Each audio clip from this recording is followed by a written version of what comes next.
할렐루야. 오늘도 새날을 주신 하나님을 찬양합니다. 날씨가 많이 무덥죠. 그런데 여러분, 저 사막의 길을 걸어가는 양떼들은요, 하나도 두려워하지 않습니다. 왜 그럴까요? 선한 목자 뒤만 잘 따라가면 그 선한 목자가 푸른 풀밭으로 맑은 물가로 인도해 줄 것을 믿기 때문에 그렇죠. 여러분, 오늘도 그 믿음으로 우리의 목자 되신 주님을 따라가는 우리 성도들이 되셨으면 좋겠습니다. 그래서 오늘은 여호와 나의 목자, 우리 1절과 4절을 함께 찬양하며 하루의 문을 열어가겠습니다. 함께 찬양하시겠습니다. 여호와 나의 목자, 내게 부족 없네. 푸르른 초장 위에 나의 몸 누이시네. 선한 목자, 오 나의 목자여. 생수가 넘치는 곳 날 인도하시네.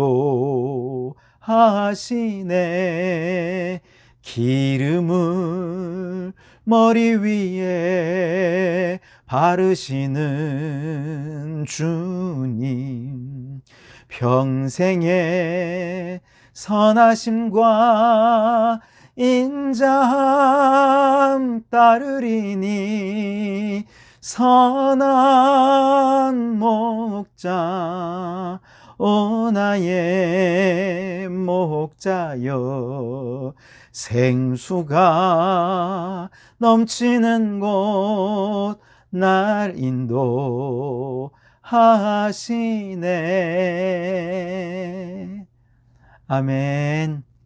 오늘도 선한 목자를 따라가며 부족함 없는 하루를 살아가실 수 있길 바랍니다. 오늘 우리에게 주신 하나님 말씀은 고린도전서 15장 12절에서 19절까지 말씀입니다. 봉독해 드립니다. 그리스도께서 죽은 자 가운데서 다시 살아나셨다 전파되었거늘 너희 중에서 어떤 사람들은 어찌하여 죽은 자 가운데서 부활이 없다 하느냐. 만일 죽은 자의 부활이 없으면 그리스도도 다시 살아나지 못하였으리라. 그리스도께서 만일 다시 살아나지 못하셨으면 우리가 전파되는 것도 헛것이요 또 너희 믿음도 헛것이며 또 우리가 하나님의 거짓 증인으로 발견되리니 우리가 하나님이 그리스도를 다시 살리셨다고 증언하였음이라. 만일 죽은 자가 다시 살아나는 일이 없으면 하나님이 그리스도를 다시 살리지 아니하셨으리라. 만일 죽은 자가 다시 살아나는 일이 없으면 그리스도도 다시 살아나신 일이 없었을 터이요. 그리스도께서 다시 살아나신 일이 없으면 너희의 믿음도 헛되고 너희가 여전히 죄 가운데 있을 것이요. 또한 그리스도 안에서 잠자는 자도 망하였으리니 만일 그리스도 안에서 우리가 바라는 것이 다만 이 세상의 삶뿐이면 모든 사람 가운데 우리가 더욱 불쌍한 자이리라. 아멘. 오늘도 이 말씀을 통해 우리에게 주신 하나님의 음성을 듣게 되길 바랍니다. 여러분은 예수님을 믿었기 때문에 지금 죽어도 천국 갈 수 있다라고 하는 확신이 있으십니까? 그렇다면 여러분은 이미 부활신앙, 천국신앙이 여러분 안에 있는 것입니다. 그런데 이 믿음은 단지 내가 죽으면 다시 천국 갈 거야 라고 하는 단순한 부활신앙의 고백을 뛰어넘습니다. 단순한 부활신앙을 교리적으로 이해하고 동의하는 수준을 뛰어넘어서 이 부활신앙을 가진 자다운 삶의 변화가 반드시 행동으로 나타나게 되어 있습니다. 왜냐하면 삶의 가치관이 완전히 바뀌기 때문에 그렇습니다. 부활신앙을 가졌다는 것은 어떤 삶의 변화를 가져오게 될까요? 가장 큰 변화는 이 세상 것에 집착하지 않고 저 천국을 소망하며 이 세상의 모든 것으로부터 자유로워진다는 것이죠. 그리고 여기에서 진정한 행복을 찾습니다. 신명기 8장 말씀에 보면 하나님께서 이스라엘 백성들을 40년 동안 광야에서 훈련을 시키셨는데 그 훈련을 시키신 이유, 목적이 뭐였느냐? 사람이 떡으로만 사는 것이 아니라 하나님의 입에서 나오는 말씀으로 살도록 하기 위해서, 그래서 이 세상 것에 대한 집착은 버리고 오직 하나님의 명령에만 순종하며 살도록 하기 위해 40년 동안을 훈련시켜 주셨다는 것이죠. 그래서 이 말씀이 우리가 정말 이 세상 가운데서 믿음으로 훈련하는 삶의 목적이 세상의 집착을 버리고 하나님의 명령을 따라 살아가는, 이것이 우리의 신앙의 고백이고 이것이 천국 신앙이고 부활 신앙이라고 하는 사실을 믿는다면, 우리는 이 천국과 부활의 신앙으로 말미암아 세상 것에서 얼마든지 자유로운 삶을 살아갈 수 있게 될 것입니다. 예를 들면 이 부활의 신앙을 가진 사람들은요, 세상에서 뭐 돈이 있으나 없으나 많으나 적으나 그게 중요하지 않습니다. 오직 내게 부활의 생명을 주신 그 주님이 너무나도 고마운 거예요. 그래서 그 주님만으로 만족하고 감사하고 날마다 행복한 삶을 살아갈 수 있는 것이죠. 왜 그렇습니까? 천국이 있는데요. 소망이 있는데요. 이까짓 그 세상에 돈 좀 없으면 어떻습니까? 돈 없다고 주눅 들지 않고요. 세상 사람들로 인해서 뭐 떵떵거리고 사는 사람들과 비교하지도 않습니다. 우리에게는 영원한 생명이 있기 때문에 그렇죠. 뿐만 아닙니다. 평생을 살면서 집 한 채 장만하지 못한다 하더라도 우리에게는 저 영원한 천국의 집이 있지 않습니까? 그러니까 뭐 큰 집이냐, 뭐 화려한 뭐 그런 집이 있냐, 펜션이냐, 하나도 부럽지 않습니다. 오히려 영원한 천국은 이 세상보다 훨씬 더 화려하고 좋은 집이 마련되어 있고 영원한 집이 마련되어 있음을 믿기 때문에 그냥 감사하며 살아가는 거예요.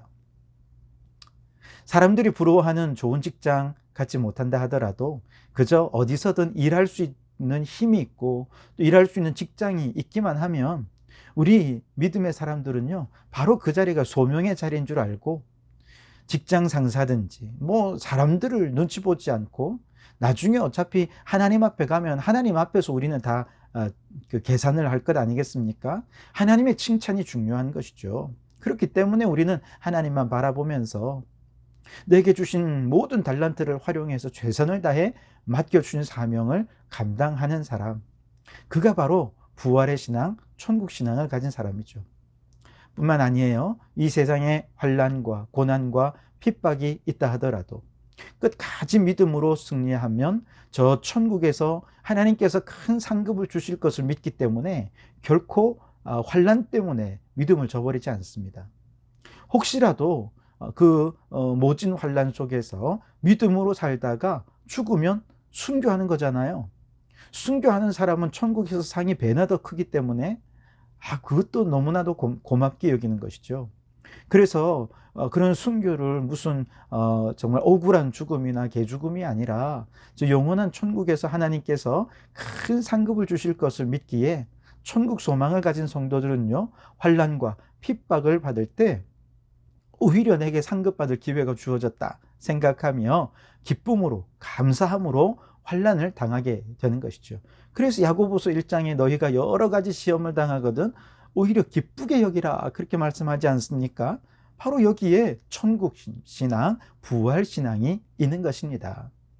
여러분, 이처럼 세상의 그 어떤 것으로도 그를 유혹할 수 없고, 돈으로도 유혹이 안 되고 큰 집으로도 유혹이 안 돼요. 이 세상의 어떤 권력으로도 그를 미혹할 수가 없어요. 게다가 어떤 것으로도 그를 얽매지 못하는 이런 부활 신앙을 가진 성도들의 신앙을 가리켜서 세상이 감당하지 못할 신앙이다, 보통 그렇게 얘기를 하지 않습니까? 그래서 여러분, 오늘 여러분 신앙은 어떻습니까? 예수님을 믿고 저 천국이 우리의 전부이기 때문에 이 세상의 집착으로부터 얼마나 자유로워지셨습니까? 여러분 정말 행복하십니까? 예수님을 믿었는데도 여전히 이런 자유와 행복을 모른다면 여러분은 둘 중에 하나예요. 아직 부활의 신앙이 없거나 부활의 신앙이 이미 많이 변질되어 버렸거나, 둘 중에 하나일 것입니다. 빨리 첫 신앙을 회복하실 수 있길 바랍니다. 고린도 교회 성도들은요, 바울로부터 이 십자가와 부활의 신앙을 처음 전해받았을 때 그들은 이 부활의 신앙을 듣고 저 천국의 소망으로 가득 차서 너무 행복했습니다. 세상의 집착으로부터 그들은 자유로웠습니다. 그래서 너무 고맙고 감사했습니다. 사실 고린도라고 하는 도시는 굉장히 음란하고 우상이 가득한 도시였거든요. 그 땅에서 예수님을 믿는다는 것은 거의 기적 같은 일이었습니다. 그런데 부활의 신앙을 깨닫고 보니, 확신하고 보니, 이 세상에 어떤 좋은 것으로도 그들을 얽어맬 수가 없는 거예요. 그래서 그들은 예수님을 믿고 부활의 신앙으로 천국을 소망하며 하루하루 자유와 기쁨과 감사와 감격의 신앙생활을 했던 거죠. 그런데 신앙생활을 하면서 영적인 뜨거움이 있으니까 하나님께서 그들에게 하나님 나라의 큰 일을 하라고 많은 은사를 주셨어요. 그래서 고린도 교회는 그 어느 교회보다 뜨거운 은사로 역동적인 교회였습니다. 그런데 이렇게 은사를 경험하면서 막 방언도 경험하죠. 예언도 하죠. 통역도 하죠. 병도 고치죠. 와, 너무 신비한 생활들을 이렇게 많이 하니까 이게 너무 신기한 거예요. 그래서 이게 너무 좋다 보니까 여기에 이제 막 마음이 쏠리게 되고, 그래서 처음 예수님을 믿을 때 그들이 부활의 신앙에 그들에게 주었던 자유와 행복을 그만 잊어버리고 만 것이죠. 그리고 이제 점점 부활의 신앙 껍데기만 붙잡더니 어느 순간에는 은사를 자랑하고 타인을 정죄하고 막 무시하고, 그러면서 교회가 자꾸 갈등하게 되고 다른 사람에게 상처를 주는 일들이 생기니까 이게 나중에 죽은 후에 부활하면 하나님 앞에서 심판과 책망을 받게 될 것 같거든요. 그게 싫은 거예요. 그래서 아예 죽은 자의 부활 나는 안 믿는다, 이렇게 얘기하는 사람들이 생기더라는 것이죠. 그래서 12절에 보시면 그리스도께서 죽은 자 가운데서 다시 살아나셨다 전파되었거늘 너희 중에서 어떤 사람들은 어찌하여 죽은 자 가운데서 부활이 없다 하느냐. 너무 나간 거죠. 죽은 자의 부활이 없다고 하는 것은 이게 얼마나 엄청난 것인지 알아야 돼요.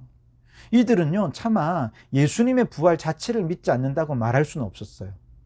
그래서 예수님의 부활은 믿기는 믿는데 죽은 자의 부활은 안 믿는다. 자, 이렇게 얘기를 하고 나니까 굉장히 심각한 논리적인 모순에 빠지게 됩니다. 그래서 바울이 오늘 여기 우리가 읽은 말씀에서 죽은 자의 부활을 믿지 않는 것이 어떤 신앙의 논리적 모순을 낳는지 하나하나 설명을 해주고 있어요. 14절에 보시면 죽은 자의 부활을 믿지 않으면 사실은 그리스도의 부활도 안 믿는 것이다, 이렇게 얘기를 합니다. 나중에 이제 20절에서 살피겠습니다만 예수님은 모든 부활의 첫 열매가 되시기 때문에 예수님의 부활을 믿는다는 것은 예수님처럼 나도 부활할 것을 믿는다는 것이고, 반대로 죽은 자의 부활을 안 믿는다면 나는 부활하지 않을 것이다 라고 믿으면서 세상의 것을 추구한다면 그리스도의 부활도 역시 안 믿는 것과 똑같다는 것이죠. 이렇게 죽은 자의 부활과 그리스도의 부활은 분리될 수 없는 신앙의 고백이라는 것입니다. 15절에 보시면 바울은 논리를 이제 더 전개시키는데요. 만일 이렇게 그리스도의 부활을 안 믿으면 어떻게 될까요? 바울과 그 전도자들이 전한 복음은 헛된 것이 되고 말겠죠. 그리고 이들로부터 복음을 전해 들어서 예수님을 믿게 된 모든 믿음의 사람들의 믿음도 헛된 것이 되고 맙니다. 이건 고린도 교회에게만 해당되는 문제가 아니라 바울로부터 부활의 신앙을 전수받고 예수님을 믿은 모든 성도들, 모든 교회에 다 해당되는 거예요. 다 헛된 것이 되는 것이죠, 그 믿음은. 그러고 나면 결국 어떻게 되느냐, 16절 말씀처럼 복음을 전하는 자들은 헛된 복음을 전하는 것이기 때문에 바울과 전도자들, 그리고 앞으로 오고 오는 모든 전도자들은 다 거짓 증인이 되어 버리게 된다는 것이죠. 그렇게 되면 17절 말씀처럼 고린도 교인들도 그냥 예수 안 믿을 때와 똑같은 죄인의 모습으로 돌아가 버리고 되는 것이 된다는 것이죠. 여기서 아마 바울이 한마디 더 덧붙이고 싶었을 거예요. 죽은 자의 부활을 안 믿으면 너희들이 그렇게 자랑하는 은사도 헛된 것이 되고 마는 것이야. 그렇지 않습니까? 다 거짓이고 믿음도 헛된 것이고 교회도 의미가 없어지는데 그 안에서 뭐 은사 좀 가졌다고 그게 뭐 대단한 것입니까? 가짜가 되는 것이다. 근데 아마 이 말은 참아 못한 것 같아요. 여러분, 그렇죠. 마치 집을 짓다가 그 위에 막 다 올려놓았어요. 집도 짓고 옥상도 짓고 막 테라스도 만들고 정말 멋지게 지었어요. 인테리어도 멋지게 했습니다. 다 짓고 가장 아랫부분에 제일 하중을 많이 받는 가장 중요한 머릿돌 하나를 딱 빼내면 어떻게 되겠습니까? 그러면 그 위에 쌓아 올린 모든 건축물들은 다 무너져 버리고 말지 않겠습니까? 바로 그 머릿돌과 같은 것이 부활신앙이라는 것이죠. 죽은 자의 부활이 없다라고 말하면서 부활의 신앙을 부정해 버린다면 그 신앙 위에 쌓아놓은 모든 믿음과 모든 신앙 생활과 또 화려한 은사들까지 와르르 무너져 버리고 마는 것이죠. 결국 은사를 자랑하고 신앙 좋은 것을 자랑하던 자들은 자신들의 신앙 전체를 한꺼번에 스스로 부정해 버리고 마는 것이고, 교회가 존재해야 할 이유도 사라져 버리게 되는 것이죠. 여러분 19절을 한번 보십시오. 만일 그리스도 안에서 우리가 바라는 것이 다만 이 세상의 삶뿐이면 모든 사람 가운데 우리가 더욱 불쌍한 자이리라. 그렇죠, 여러분. 천국신앙, 부활신앙이 없으면 남는 것은 이 세상에 대한 집착과 관심밖에 없지 않겠습니까? 결국 세상 것을 추구할 것이라면 굳이 예수님을 믿느라고 박해나 핍박을 견뎌야 할 이유가 없지 않습니까? 주의 말씀을 듣기 위해 굳이 새벽기도 나올 필요도 없고요. 주일날 늦잠 자고 싶은데 일찍 일어나 교회에 나올 필요도 없고요. 따로 시간을 내어 성경 공부를 하거나 제자 훈련, 굳이 시간 들여 물질 들여 노력을 쏟아 부었던 거 다 헛된 것이 되지 않겠습니까? 그러니 그들은 세상에서 제일 바보 같고 어리석고 불쌍한 자가 되어버리고 마는 것이죠. 차라리 그 시간에 더 많이 놀고 세상 것을 즐기면 더 자기에게 유익이 되지 않겠느냐 하는 것입니다. 그렇습니다, 여러분. 부활신앙과 천국신앙이 있고서야 은사도 귀하고 사명도 중요하고 하나님 나라를 위한 헌신도 필요한 것입니다. 고린도 교회 성도들처럼 이 세상에서 즐거운 게 너무 많아서 지금 죽어도 천국에 갈 것이라는 천국신앙, 부활신앙까지도 부인해버린 채 살아가고 있지는 않습니까? 입으로는 부인한다 말은 하지 않지만 삶으로 전혀 부활신앙을 가진 사람 같지 않게 세상의 것에 집착하며 살아가고 있지 않느냐 하는 것이죠. 여러분, 그렇다면 여러분은 세상에서 가장 불쌍한 사람이 될 것입니다. 그러지 마시고 이제 다시금 처음 신앙으로 돌아갑시다. 천국신앙, 부활신앙을 확고히 하셔서 이 세상의 모든 집착에서 자유함을 누리고 예수 그리스도 안에서 행복해지셔서 정말 세상이 감당하지 못할 신앙으로 살아가는 우리 성도들이 되시기를 주님의 이름으로 축원합니다. 기도하시겠습니다. 하나님 아버지 감사합니다. 이 세상에 대한 집착이 우리를 부활의 신앙까지도 잊어버리게 만들지는 않은지요. 그러면서 우리가 믿음 좋다고 주님을 위해 칭찬받을 거라고 그렇게 착각하고 있진 않은지요. 주여 용서하여 주시옵소서. 주님, 이제 저 천국을 소망하며 지금 죽어도 주님 앞에 부활하여 서서 주님의 심판대 앞에 섰을 때 착하고 충성된 종이라 인정받고 칭찬받기 위하여 천국을 사모하며 소망하는 삶을 살게 해 주옵소서. 세상의 모든 집착으로부터 자유하며 오직 예수로만 만족하고 기뻐하며 행복해하는 저희들 될 수 있게 도와주옵소서. 그리하여 우리 모든 성도들이 참 부활신앙과 천국신앙으로 다시금 뜨거운 신앙생활 하게 도와주시고 이 세상의 그 어떤 것도 그들을 감당할 수 없는 믿음과 신앙으로 신앙생활 잘하는 저희들 되게 해주셔서 하나님 앞에서 상급받는 저희들 되게 해 주옵소서. 예수님 이름으로 기도드립니다. 아멘.